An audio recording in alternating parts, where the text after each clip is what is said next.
Assalamualaikum warahmatullahi wabarakatuh. Berjumpa kembali di kelas biologi bersama saya Pak Pam. Mudah-mudahan semua dalam keadaan sehat dan senantiasa dalam lindungan Allah Subhanahu wa taala.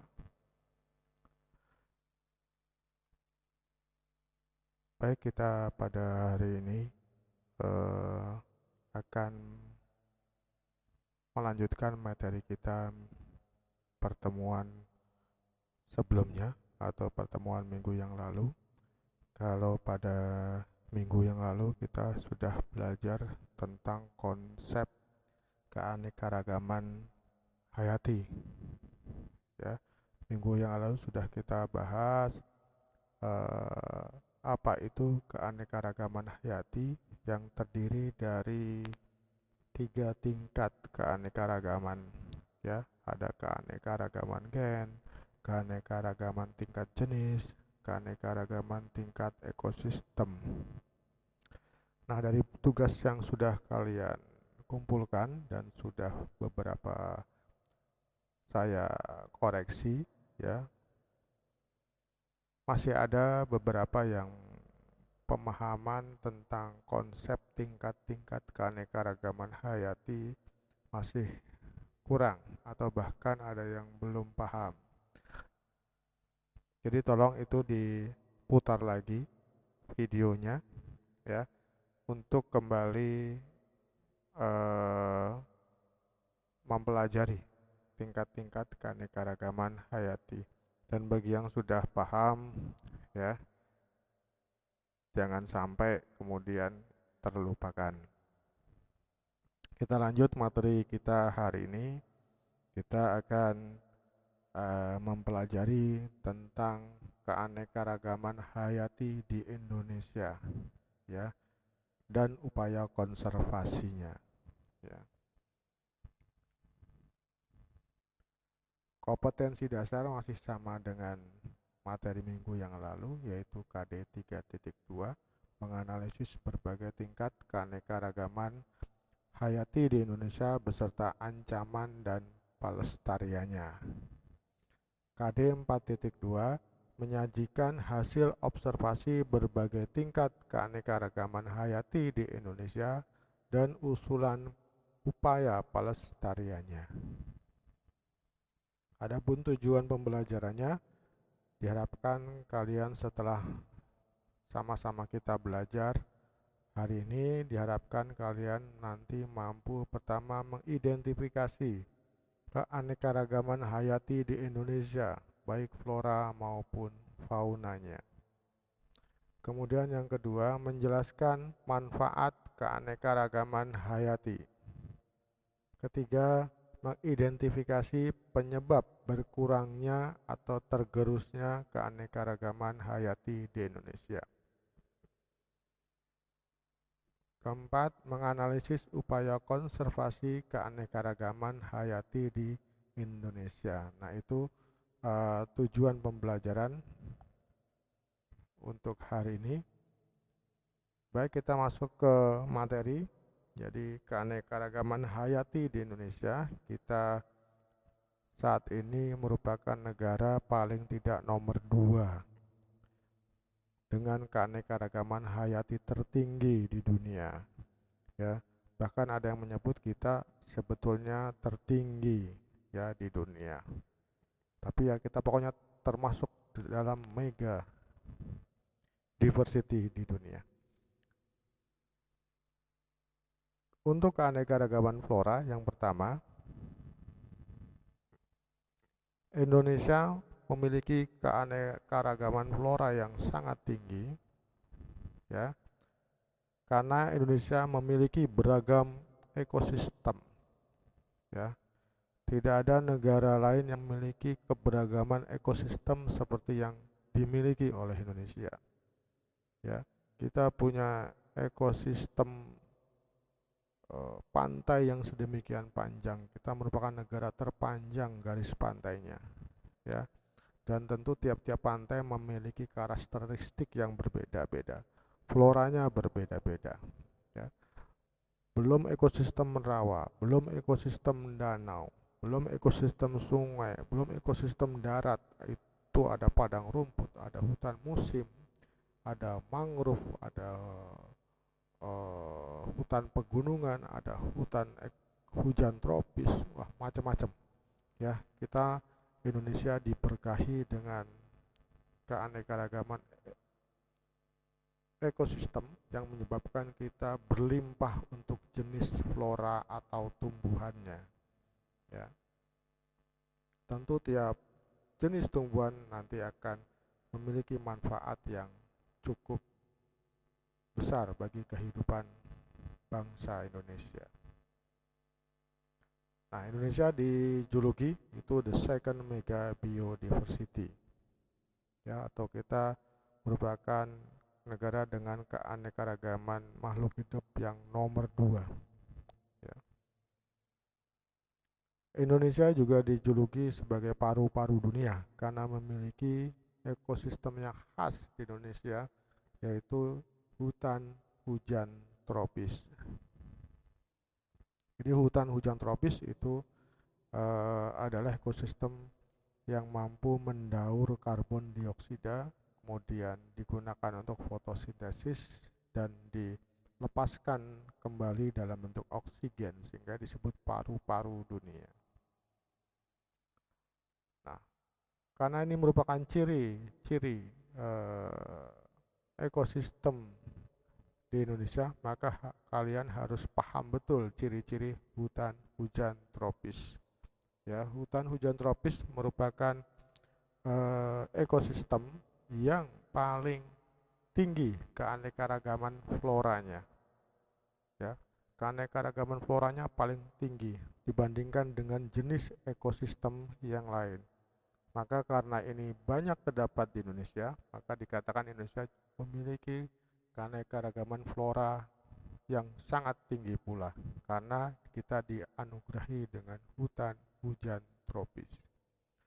Apa ciri hutan hujan tropis? Yang pertama adalah curah hujannya tinggi sepanjang tahun, lebih dari 250 ml ya.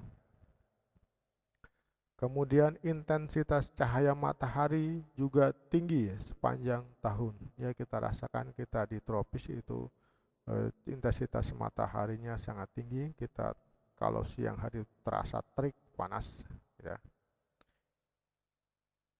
Kemudian kelembabannya juga kita tinggi ya. Di atas 30%. Kemudian didominasi oleh flora atau vegetasi Malaysiana. Nah, flora Malaysiana ini adalah tumbuhan yang tinggi, besar, berdaun lebat, dan aktif berfotosintesis ya. Karena di daerah tropis itu sangat-sangat mendukung untuk proses fotosintesis. Kelembabannya tinggi, artinya airnya cukup, cahayanya intensitasnya juga tinggi sepanjang tahun. Maka tumbuhan di hutan tropis itu adalah tumbuhan yang aktif berfotosintesis. Kemudian flora Malaysiana itu biasanya kalau berkelompok berkumpul maka akan membentuk kanopi. Kanopi itu berarti tudung ya. Jadi hutan tropis biasanya bagian daunnya itu akan membentuk kanopi yang akan menutupi bagian bawahnya ya. Di atas terang, bagian bawah atau lantai hutannya itu lembab dingin, yaitu karena adanya kanopi. Daunnya membentuk kanopi. Sehingga karena ada kanopi, maka di bagian bawah akan terbentuk iklim mikro, iklim yang berbeda dengan iklim yang sesungguhnya. Jadi di atas terik panas, namun di bagian bawah atau lantai hutan itu iklimnya berbeda. Kemudian drainase dan porositas tanah baik. Drainase itu kaitannya dengan kemampuan tanah dalam menyimpan air, itu baik. Kemudian porositas itu kaitannya dengan pori-pori tanah yang berfungsi untuk menyimpan udara dalam tanah juga baik. Sehingga ini menunjukkan bahwa tanah pada hutan tropis itu sangat subur. Kemudian selain flora malaysiana yang besar dan tinggi ini, di hutan tropis juga ada flora khas atau vegetasi khas lain yaitu liana. Liana ini adalah tumbuhan yang memanjat, ya, memanjat karena tumbuhan ini tumbuhan kecil sehingga untuk beradaptasi agar bisa hidup di hutan yang gelap, ya, karena ada kanopi, maka dia harus bisa memanjat pohon yang besar untuk mendapatkan cahaya. Epifit ini adalah kelompok tumbuhan yang menempel pada tumbuhan lain. Ya, sekali lagi ini juga untuk dalam rangka mendapatkan cahaya karena di bagian bawah hutan gelap. Epifit itu di hutan tropis contohnya adalah tanaman anggrek. Itu untuk keanekaragaman hayati untuk flora. Jadi Indonesia sangat melimpah karena kita dianugerahi oleh hutan hujan tropis yang terbentang mulai dari barat sampai timur Indonesia, dari utara sampai selatan, ya, terbentang banyak hutan tropis. Kemudian untuk keanekaragaman fauna pun kita tidak kalah, ya. Perlu kalian ketahui untuk persebaran fauna atau hewan di dunia ini terbagi menjadi 6 zona. Ada zona paleartik, ini paleartik adalah zona untuk daerah Asia Selatan dan Asia Utara dan Eropa. Hewan-hewan di sana disebut hewan zona paleartik. Kemudian ada zona Australia, itu meliputi benua Australia dan Selandia Baru. Kemudian Nearktik, ini Amerika Utara, Kanada. Kemudian Neotropik, ini juga Amerika tapi bagian selatan, ya, Brazil, Argentina, Chili, dan lain-lainnya. Kemudian Oriental, ini Asia Selatan dan juga Asia Tenggara, ya, termasuk Indonesia itu wilayahnya ada yang masuk ke dalam Oriental. Kemudian Ethiopia ini adalah untuk benua Afrika. Hewan-hewan di benua Afrika disebut hewan zona Ethiopia. Nah, ini persebaran hewan di dunia terbagi menjadi 6 zona ini. Dan Indonesia lagi-lagi diberkahi dengan keanekaragaman fauna yang tinggi karena Indonesia merupakan pertemuan dari zona. Dari 6 zona ini, 2 ada di Indonesia, yaitu zona Oriental dan zona Australia. Jadi kita memiliki 2 hewan dengan 2 tipe zona, zona Oriental dan zona Australia. Untuk Indonesia Barat itu zona Oriental, ya. Jawa, Sumatera, Kalimantan itu zona Oriental.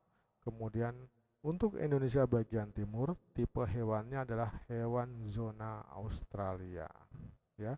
Ada Papua, Maluku, ya, itu timur Indonesia, tipe hewannya adalah zona Australia. Nah, ini peta distribusi fauna di Indonesia, di mana pertama ada seorang ahli naturalis, ya, ahli ilmu alam yang namanya Wallace. Wallace ini, ya, ini Wallace memberi garis hayal sehingga membagi Indonesia menjadi 2, ya. Garis hayal ini yang berwarna ungu ini, ya, ini Wallace line, ya, yang membentang membelah Selat Makassar ini, ya, yang laut antara Kalimantan dengan Sulawesi. Ini ada garis Wallace, sekali lagi ini garis hayal. Kemudian sampai Selat Lombok, ya, antara Pulau Bali dengan Pulau Lombok ini. Ada garis hayal yang diberikan oleh Wallace. Nah, Wallace membagi Indonesia menjadi 2. Yang sebelah barat garis Wallace itu zona Oriental, sebelah timur garis Wallace Sulawesi, Maluku, Papua, Nusa Tenggara, timur dan barat itu masuk zona Australia hewan-hewannya. ya. Sedangkan Sumatera, Kalimantan, Jawa, Bali, Madura itu tipe oriental hewan-hewannya. Oh ya, tipe oriental seringkali disebut sebagai tipe Asiatis atau bertipe Asia.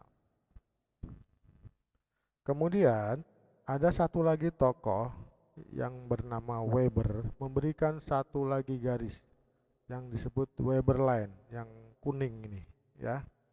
Dia memisahkan Pulau Sulawesi dengan Pulau Nusa Tenggara Barat maupun Nusa Tenggara Timur menjadi zona tersendiri, ya. Jadi Weber memberi garis antara Pulau Sulawesi dengan Kepulauan Maluku, dia beri garis lagi, ya, sampai dengan sebelah timur Nusa Tenggara, ya, diberikan garis Weberland. Sehingga nanti Weber membagi Indonesia menjadi tiga, ya, menjadi tiga. Tetap Weber menggunakan garis Wallace juga. Sehingga Weber membagi tiga untuk Indonesia, ada zona oriental atau Asiatis, ada zona Australia terdiri dari Papua, Maluku, gitu ya. Kemudian untuk Sulawesi dan Nusa Tenggara, baik barat maupun timur, masuk zona tersendiri yang disebut zona peralihan. Jadi kalau Weber tiga wilayah, sedangkan Wallace membagi Indonesia menjadi dua wilayah. Mudah-mudahan bisa dipahami sampai sini, ya. Jadi kita kaya fauna karena kita merupakan pertemuan dari dua zona persebaran hewan. Tadi petanya, nah ini penjelasannya. Jadi menurut Wallace, ya, menurut Wallace Indonesia dibagi menjadi dua, zona oriental, zona Australia. Untuk kepulauannya, untuk oriental meliputi Sumatera, Jawa, Kalimantan, Madura, Bali. Sedangkan Australia, Sulawesi, Maluku, NTB, NTT, dan Papua. Nah ini faunanya, ya, fauna oriental, ya.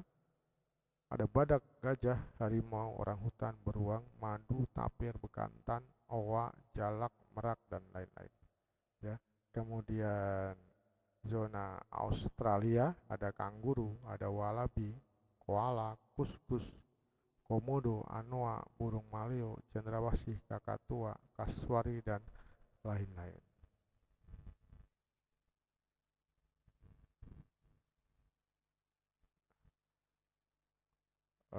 Untuk hewan-hewan oriental biasanya bercirikan Untuk hewan oriental biasanya bercirikan dia mamalianya besar, ya. Ada badak, gajah, harimau, orangutan, beruang itu besar-besar, tapir itu besar.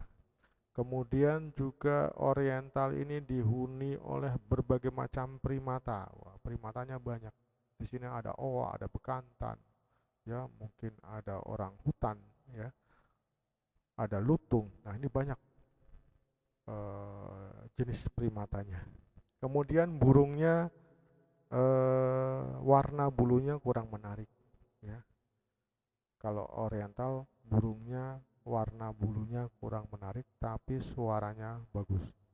Berbeda dengan Australia. Australianya biasanya Australia itu dihuni oleh binatang mamalia yang berukuran relatif lebih kecil, ya. Kemudian tidak ditemukan primata. Pada Australia tidak ditemukan primata, tapi ada hewan khas. Di sini ada hewan yang tergolong ke dalam marsupialia, yaitu hewan berkantung. Kanguru, koala, kuskus itu hewan berkantung yang khas Australia. Kemudian bulunya sangat mencolok, berwarna indah. Nah, itu kurang lebih secara umum perbedaan antara tipe hewan oriental dengan tipe hewan Australia. Nah, untuk Weber, ini tadi dikatakan Weber membagi Indonesia menjadi tiga, ada zona oriental, peralihan, sama Australia. Jadi menurut Weber ada zona baru yaitu yang disebut zona peralihan yang meliputi Sulawesi, NTT, dan NTB.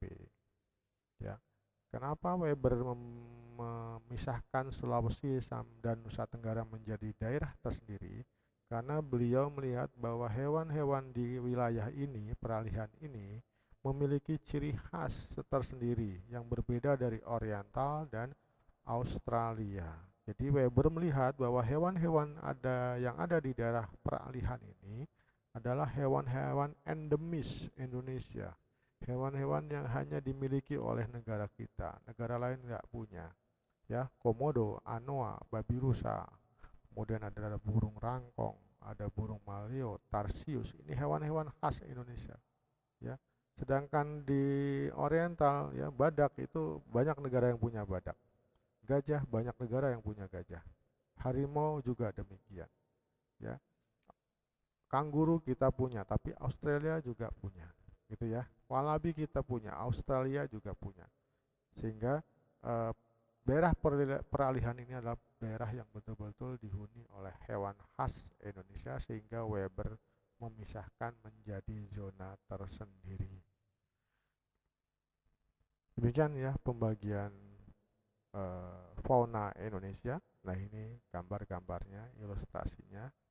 Fauna oriental yang dihuni oleh mamalia berukuran besar, ya. Ada badak, harimau, gajah, kemudian ada orangutan, kemudian primatanya juga sangat beragam, ya. Kemudian burung dengan suara merdu banyak ditemukan di zona oriental. Ada burung, ya, jalak, burung gelatik, ya. Warnanya tidak menarik tapi berkicau. Dan ini fauna khas Australia adalah hewan berkantung atau marsupialia, hewan berkantung, kanguru, koala, ya. Ciri khas Australia. Kemudian zona Australia juga dihuni oleh mamalia yang ukurannya kecil, ya. Berukuran kecil mamalianya, tidak ada harimau, tidak ada gajah, dan lain-lain. Kemudian ada burung khas, ya, yang berwarna sangat indah sehingga dijuluki sebagai paradise bird atau burung surga, yaitu burung cendrawasih, ya. Di samping itu ditemukan juga burung-burung indah lainnya seperti kasuari dan kakak tua. Nah, ini hewan-hewan peralihan, hewan endemis di Indonesia, ya. Seperti komodo ini hanya ditemukan di negara kita, negara lain tidak ada. Burung maleo pun demikian. Babi rusa, ya, ini hewan khas endemis Indonesia yang ditemukan di daerah peralihan Sulawesi dan Nusa Tenggara. Baik, itu ya pengenalan terhadap keanekaragaman hayati di Indonesia, baik flora maupun faunanya. Jadi kita sebagai warga negara Indonesia patut bersyukur, ya, dan sebagai generasi muda kita harus nanti dapat memanfaatkan sebesar-besarnya, ya, menggali dengan ilmu pengetahuan manfaat dari keanekaragaman hayati, sehingga bangsa Indonesia bisa tidak tergantung lagi kepada sumber daya mineral, tapi harus mulai menggali sumber daya hayati yang dapat diperbaharui.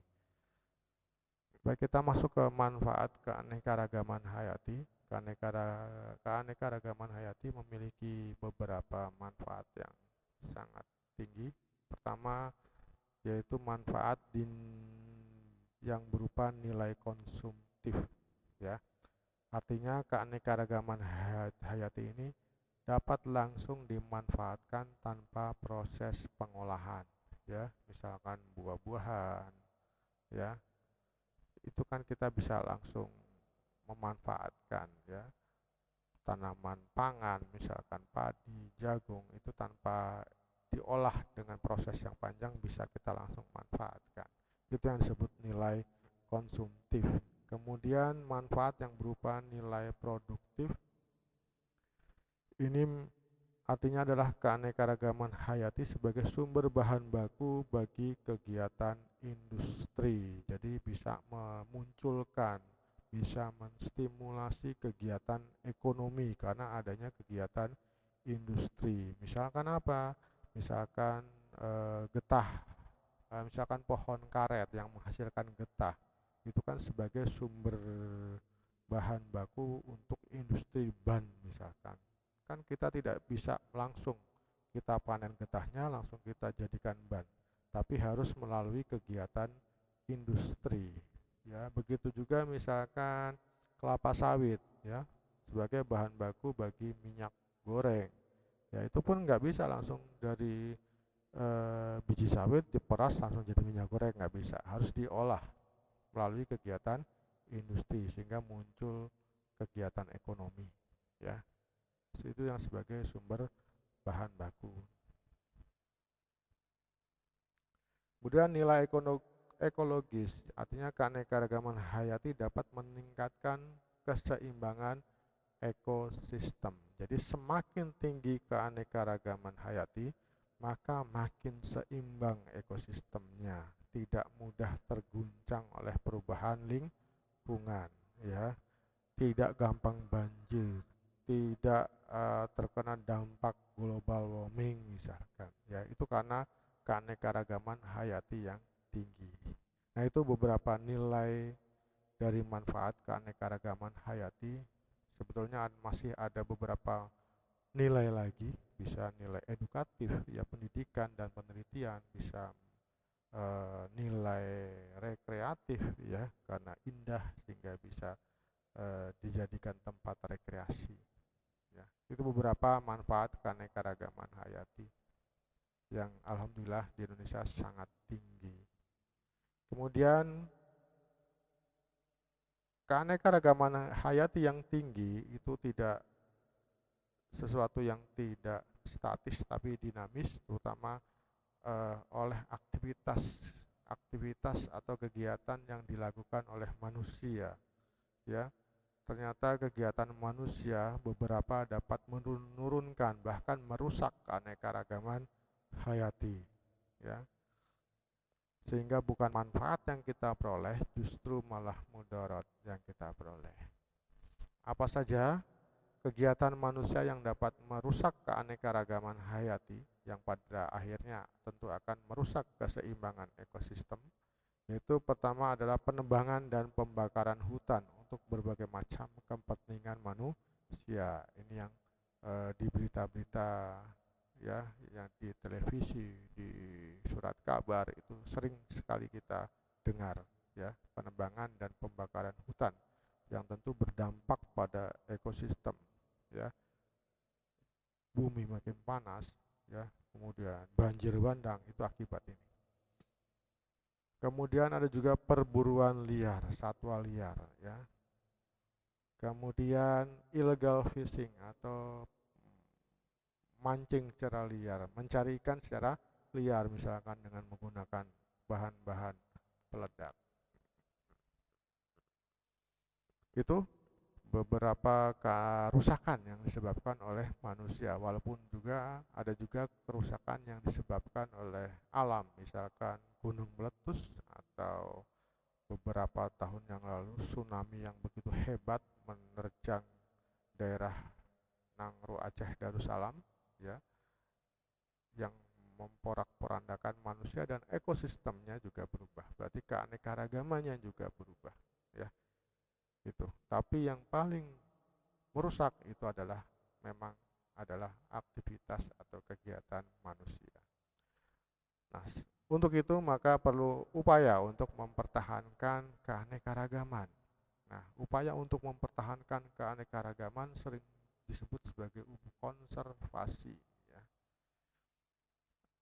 Pertama, ada upaya in situ. Ya, jadi ada banyak upaya yang bisa dilakukan tapi dapat digolongkan menjadi dua golongan. Yang pertama adalah upaya in situ, jadi melestarikan keanekaragaman hayati namun masih dilakukan di habitat aslinya.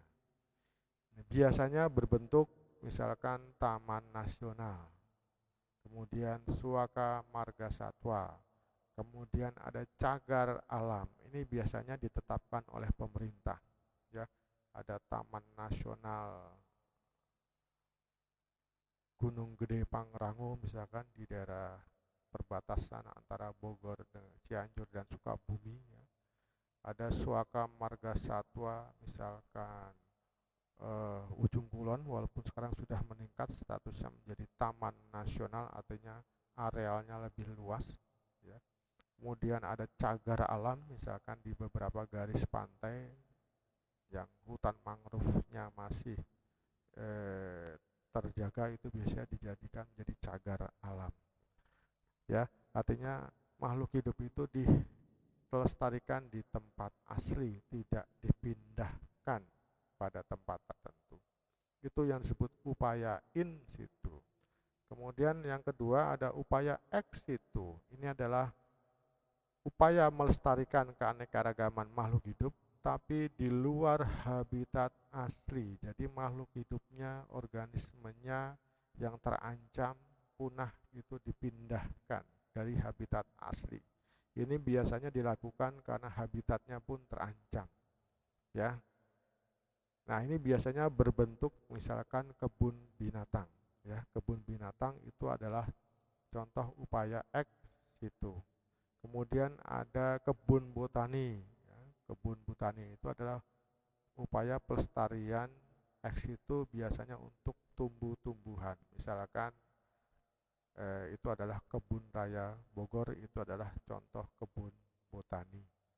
Ya, jadi kebun raya Bogor, tumbuh-tumbuhan yang hidup di sana bukan tumbuhan Bogor saja, tapi tumbuhan dari berbagai tempat di Indonesia, bahkan dari beberapa sudut dunia yang lain.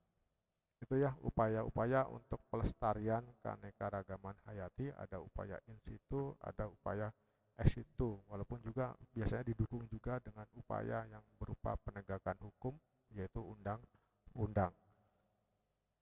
Itu nanti melekat misalkan pada misalkan taman nasional. Jadi kita tidak bisa berburu sesuka hati di taman nasional. Itu karena di sana ada undang-undangnya.